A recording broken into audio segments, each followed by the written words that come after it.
last time out, things went okay. But he also found out some interesting facts about his father's history in Formula 1. So why did he even leave McLaren in the first place? He flipped out when he couldn't drive one of our cars as fast as his teammate. How fast am I compared to my teammate? 0.4 of a second off. What have you done to this car? Come on, there are clear improvements over last year. It's a shitbox.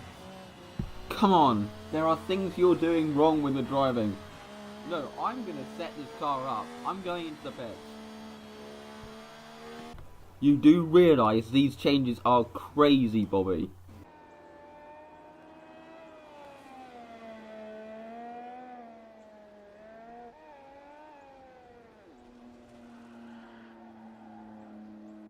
Right, I'm out of here.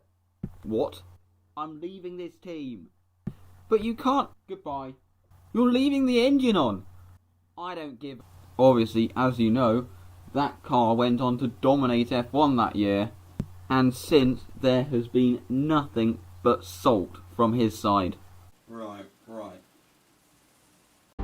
Now, it was time for him to head off to Abu Dhabi for the Abu Dhabi Grand Prix.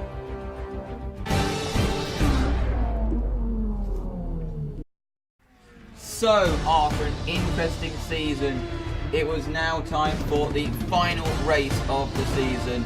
And it's an interesting one for Buddy, as he has to kind of fight for his career and prove he deserves a seat regardless of the circumstances.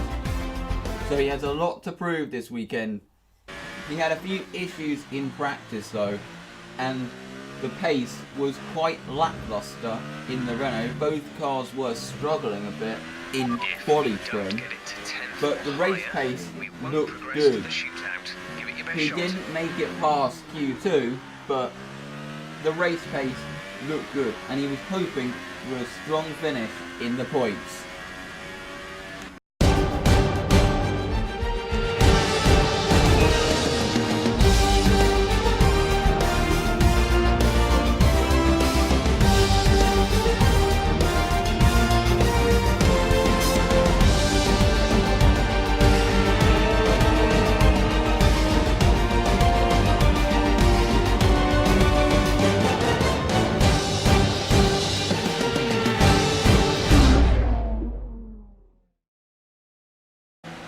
So, Buddy is about to line up on the grid.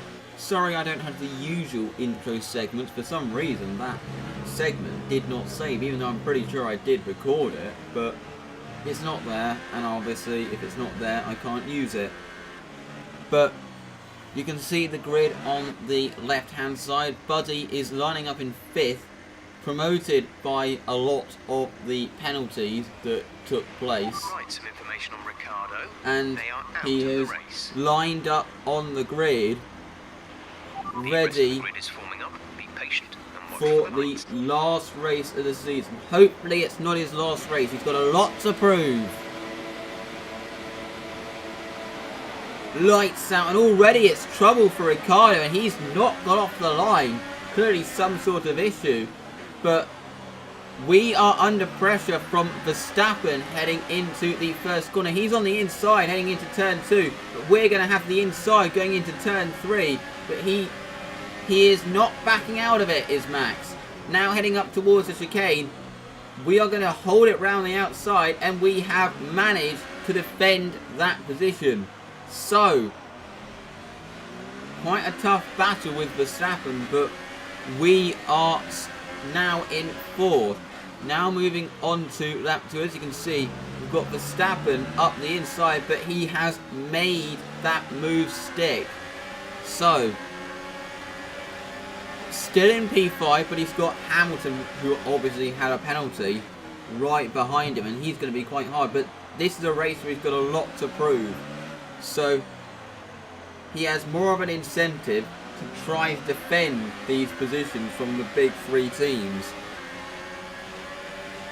So, heading down the back straight, as you can see, Lewis is right behind him, and he does pull out. He tries it around the outside, but he's got the inside line, but we hold it round the outside, but he's got more acceleration off the corner, obviously with that Mercedes engine, and he's got more acceleration, and he has kept the position. We are going to see if we can dummy him, but we've been hit from behind.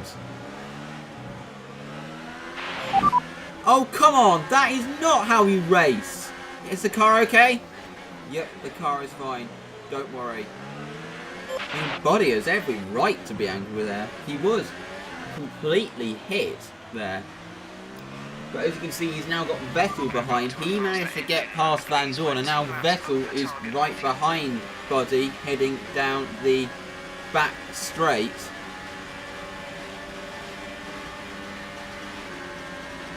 And he has a lot more pace, but we're going to try to defend. But he has the inside once again, just like Lewis. But we are able to hold it round the outside, and unlike Lewis, he wasn't able to use the acceleration, but he's got another burst of DRS, and he's going to get down the inside. I mean, he locks up. We're going to try to switch back, but can't quite do it. So Vettel has managed to pass us. Now moving on to lap 15, a few of the pit stops have taken place, including Perez, but he gets past us. I mean, he's now a pit stop ahead, which is not ideal. Okay, we lost the position. Try to keep focus. We are kind of struggling on these ultra soft tyres to make it where we should. And as you can see, we've got Hamilton up the inside, and he has managed to pass us heading into the first corner. I'm really struggling on these tyres. I know, but it is crucial that we hang on till our pit stop time. As you can see, we've got Raikkonen getting past us, heading down the back straight. Try to stay with him, he might make a mistake. We could still regain the position. But he is really struggling. Got Verstappen as well. He manages to get through, but he's kind of being gobbled up on these tyres. He's got Vettel behind. That's how much time he's lost on these tyres. He's now been passed by Vettel when he'd only kind of just passed him. That's how quickly he extended a gap, and now he's a pit stop ahead. As you can see, Buddy is into the pits now. I'm sure he's pretty relieved to get off this set of tyres. So into the pits comes Buddy. Go, go, go. And it's a reasonable stop. But he has kind of dropped down the order. But he's got one stop left, so hopefully he can make something. His final stint will be on the Hypersoft tyre. As you can see, he exits right behind the Toro Rosso of Brendan Hartley and just ahead of the Force India of Esteban Ocon. As you can see, Hartley and Ericsson are battling, but we're having to defend from Ocon. And we get a good exit, and we're going to send it up the inside, and that was a great move from Buddy. He kind of did a Ricardo there. Nice move, Buddy. Keep this going. Obviously, his team very happy with that. Now he's right behind Ericsson as they head down the straight. And he has made that move stick. So he's making light work of these cars. But now you can see all the pit stops have started to take their toll on the race. Now as you can see, he is under pressure from Perez, who's just pitted. But he was kind of hit there. Oh, come on. Why are these guys unable to avoid contact? He has been in contact with a lot of cars this race, through not really any fault of his own. I think Perez did actually then pit, but he's managed to pass us again. I mean, he's got a lot of pace, obviously, doing a 3-stop strategy, it seems. But this is the pit stop lap for Buddy. And at the end of that lap, he pitted for a set of the Hypersoft tyres for one last stint.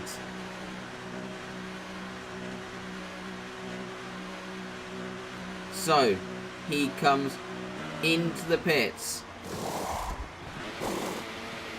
Complete, go now. He puts that set of the Hypersoft tyres on. Okay, stay And clear of the white line on the exit. We'll he receive a penalty is for dangerous driving. now at racing speed, heading through the pit exit tunnel.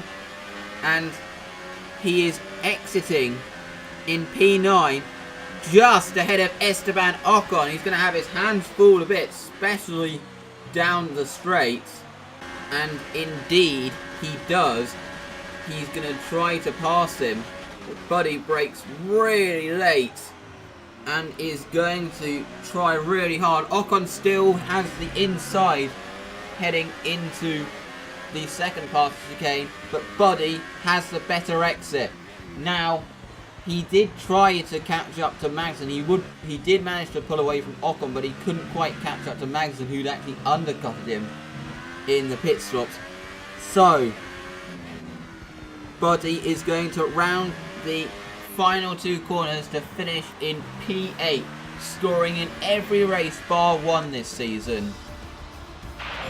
Well done, buddy. Good drive. Here's to another few seasons in Formula 1.